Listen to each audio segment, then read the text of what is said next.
All right, guys, we are very excited to be here today with the legendary Bay Area skateboarder Karl Watson in the house. Thank you, Aaron. I'm happy to be here. It's a huge honor. Awesome. Thank you.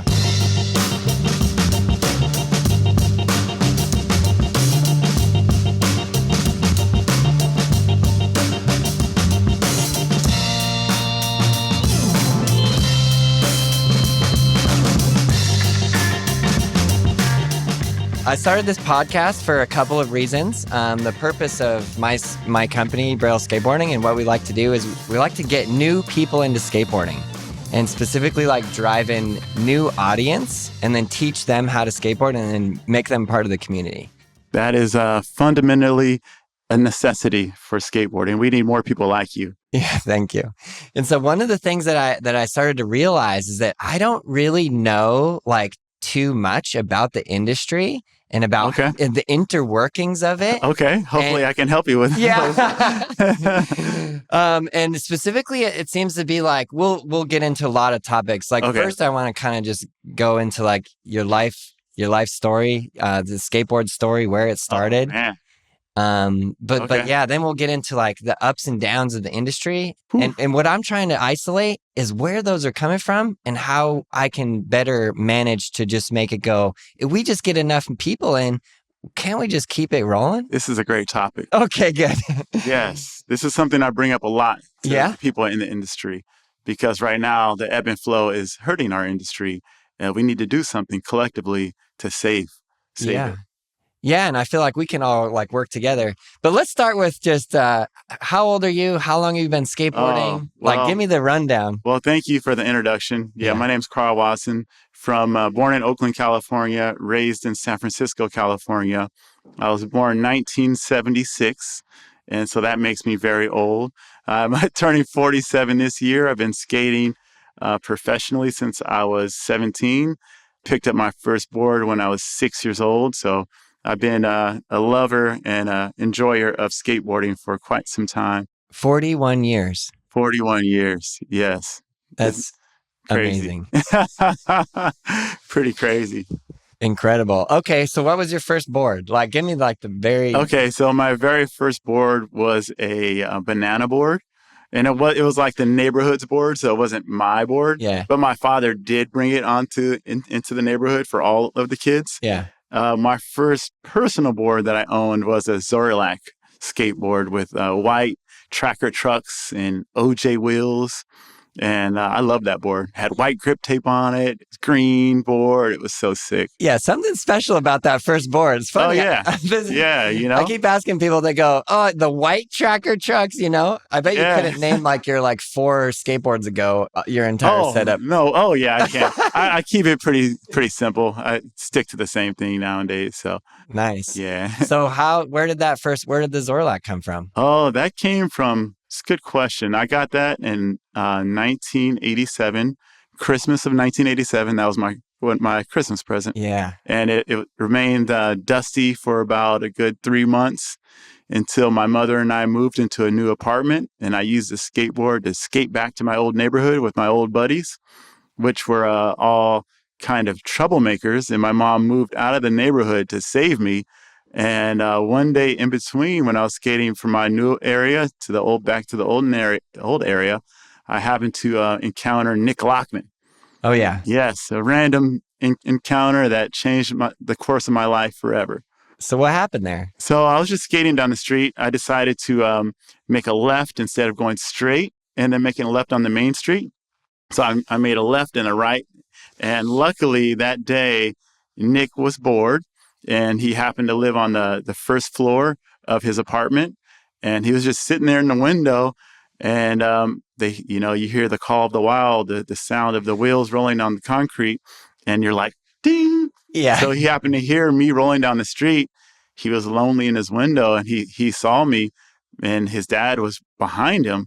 He's like, hey, ask him to come in. So he invited me in randomly, just a kid that he didn't even know. And then we ended up becoming best friends. Crazy story, though, the backstory to that. He was only 9. And I met him a year before that when I was hanging out with a group of guys that were just up to no good. We were riding around the neighborhoods on bikes, and I was just kind of the little guy, quiet and, staying back and just watching what was going on. But we came across little Nick Lockman, and his buddy, I forgot who he was skating with, but they were trying tricks off the launch ramp. Yeah. And we were watching this group of, these guys on bikes, and Nick fell. And I was like, oh, this is my chance. Easy target, little kid. Like, I can act like I'm tough like these other guys, Yeah. So I just laughed at him. And little did I know, I was 10, he was 8. Little did I know that this kid had a lot of heart. And so he saw me laughing at him. He picked up his board and started charging at me. And then his dad had to come and break it up and save my life. So the thing is, I didn't know how to fight. I just didn't do that kind of stuff. Yeah, you don't seem like much of a fighter, Karl. I wasn't tough, so I remember going to bed that night just thinking like, oh, thank God for his dad, because Nick would have approached me and embarrassed me in front of that whole friend group. Which would have been a good thing because I didn't need to be hanging out with him anyway. But to go back to, when I first met him, officially, his dad recognized me. And now I was alone, no bike, no crew. And I was just me and my skateboard. And that's why his dad welcomed me in. And when I went into his house, he introduced me to the world of skateboarding, the culture of skateboarding. Yeah. So what was that? How did that happen? And who is this person? Oh, so his name is Nick Lockman. He's actually my partner now with Maxillor Skateboards. He's been in the industry for ever since then, and just a really good guy. He was in the movie Kids. Okay. Yeah, Nick Lockman. I'm sure if you saw him, you would recognize him. Yeah, 100%. Yeah. Which character was he in Kids? Now I'm like, he was one of those kids on the couch smoking the blunt. It's like that one really famous scene where there's like 4 kids shirtless on the couch, and he was just puffing. Fake weed. Check this out. Nick Lockman. Okay.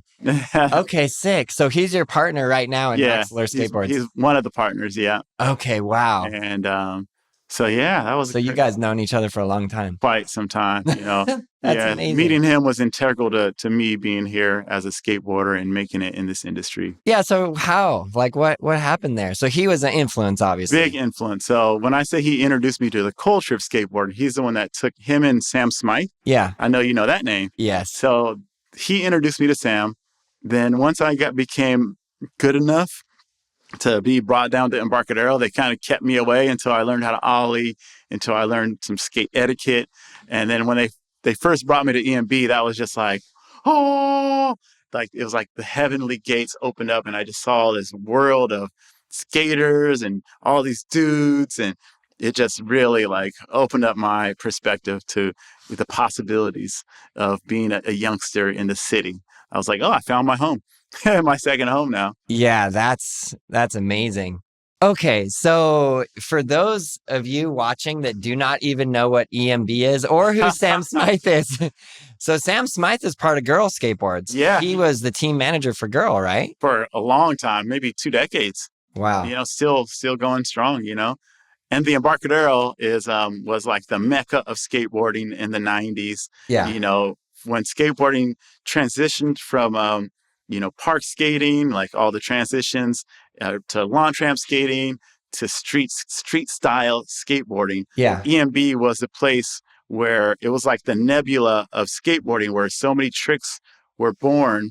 And I just happened to be lucky enough to be in the right place at the right time to experience that transition. Yeah. Yeah. So for anybody watching, it's the brick ground with all the ledges, and it had like the most, I don't know how to describe it other than probably the most iconic skateboard spot that ever existed. Yeah, that's the picture right there.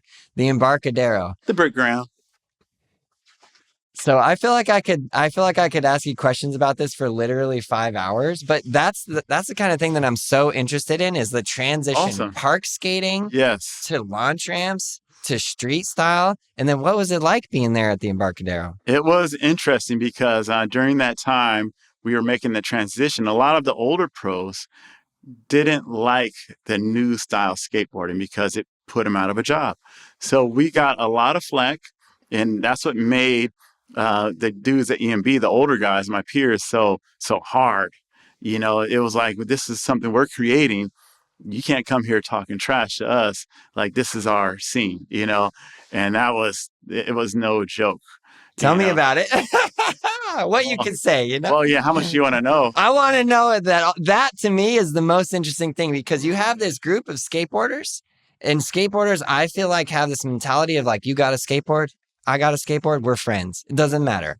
Yeah. But there's also this strife within the skateboard community. Well, back then it wasn't like that.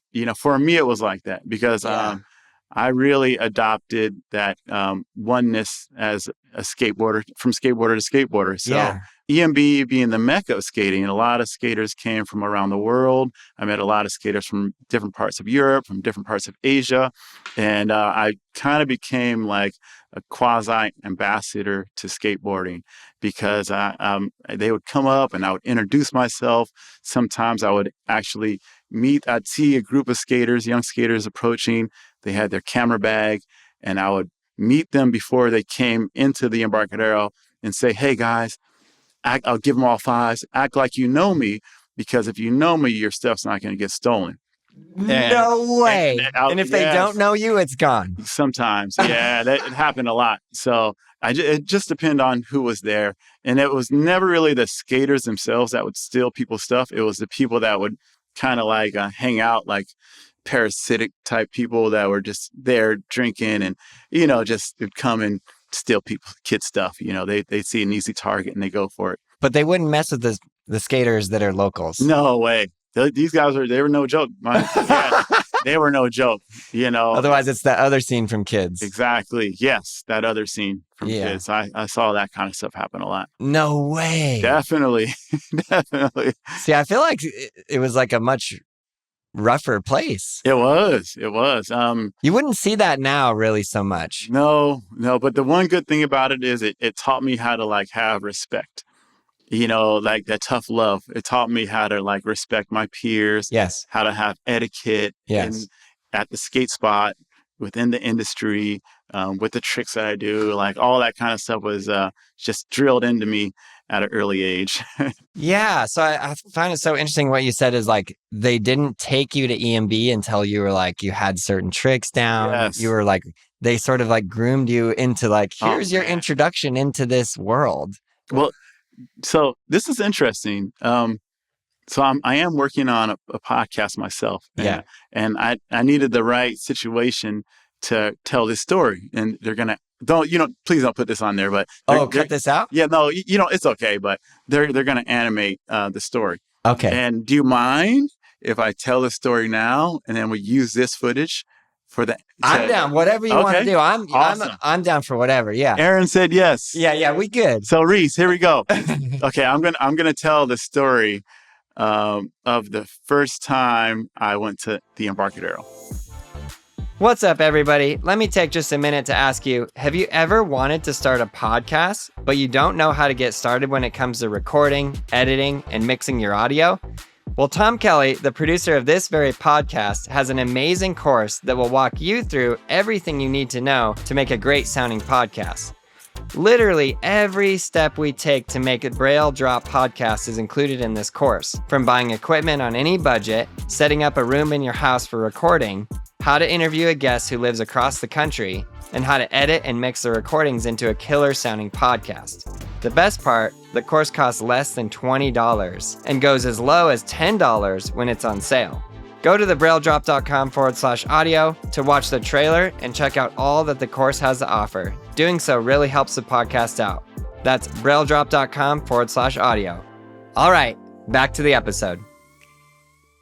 That sealed the deal. Right from that moment on, I was accepted in the EMB crew, and the rest is history. Wow.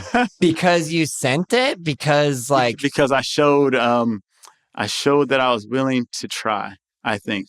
And even though my ability wasn't up to par, I was willing to take the risk. I was willing to put myself in an uncomfortable situation. Yeah. And I think they notice that. And even today, if I see a kid at the skate park that's, you know, maybe not the best kid, maybe they don't know how to ollie it, no, they don't know too many tricks, but I see them trying hard, and this has happened all throughout my career.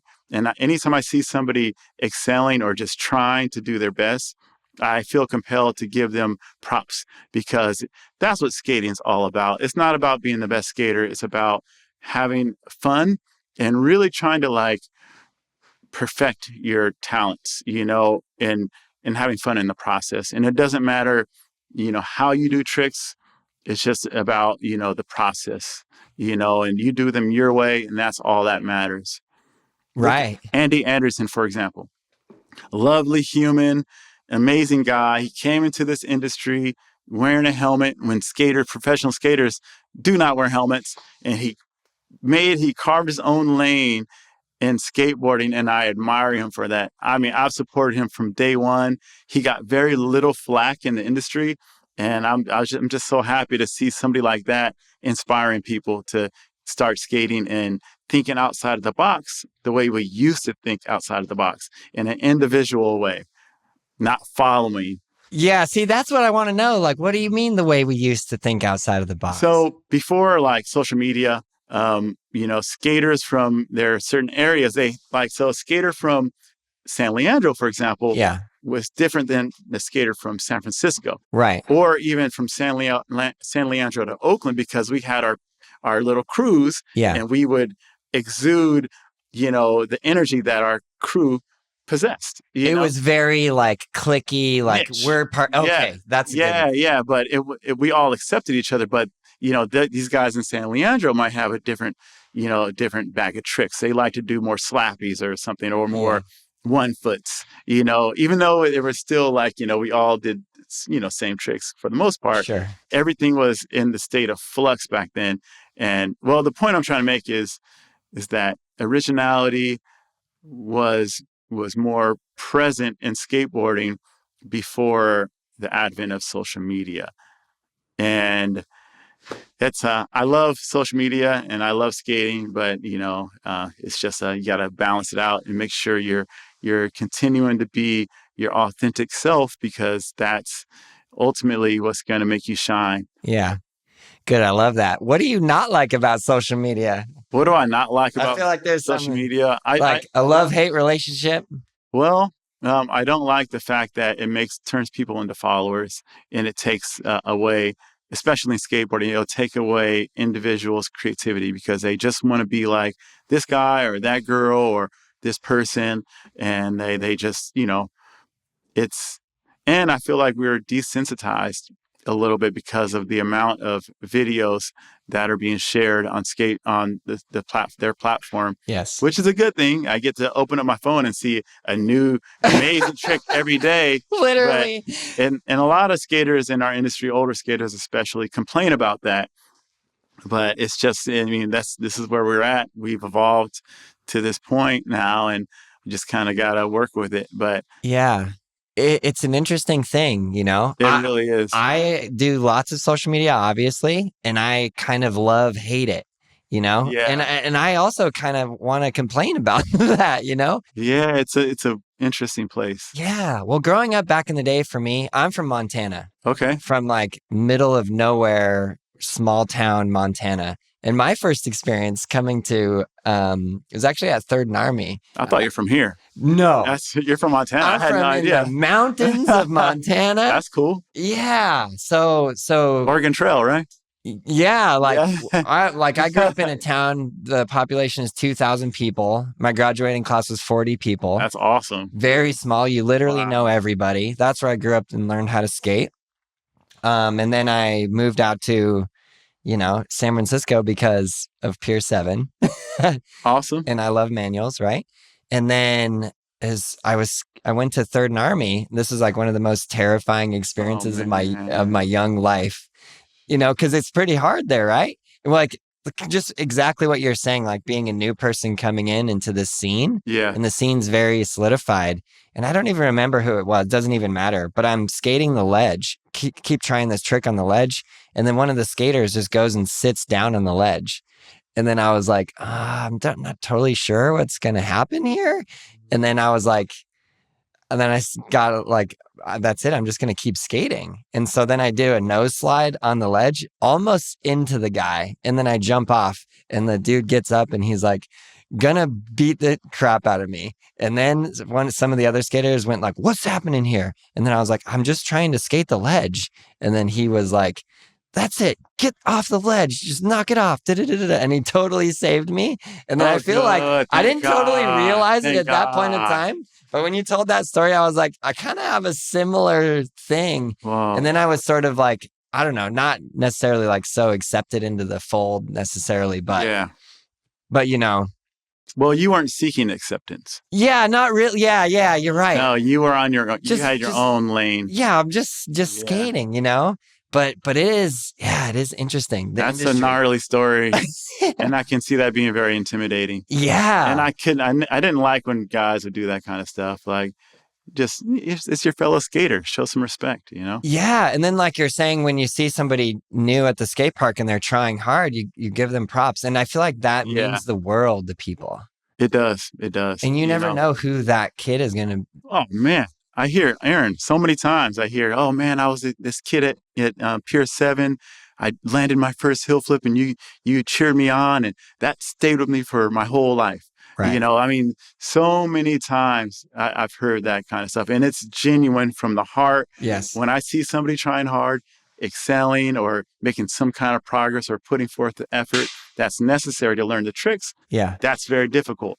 So I have to commend it. Right. You know? Right. And I will say that like not all skateboarders have that viewpoint and not all skateboarders do that. And there seems to be this thing. So one of the barriers that I run into trying to get new people is people get terrified. They go, I'm not going to the skate park. I'm just going to be made fun of, laughed at, pushed down. And I go, man, that's sad. We're in a sad place when we're there. Well, that's a big one, Aaron. Yeah. You know, because the skate park now is like that. The skate shop has been like that forever. So one thing in our industry, the core part of the industry, that one thing I would recommend is for us to be more kind to the novices. Yeah. You know, we can be more welcoming to new skaters coming in because it's such a beautiful art form, beautiful activity. And there's no space for the hate, the flack, for just somebody being new to what we love so much, you know? Right, exactly. Super interesting. But I also find it interesting, there was like so let's go back to the EMB era. Let's do it. So there are certain like tricks that you would do that were like accepted and certain tricks that are not.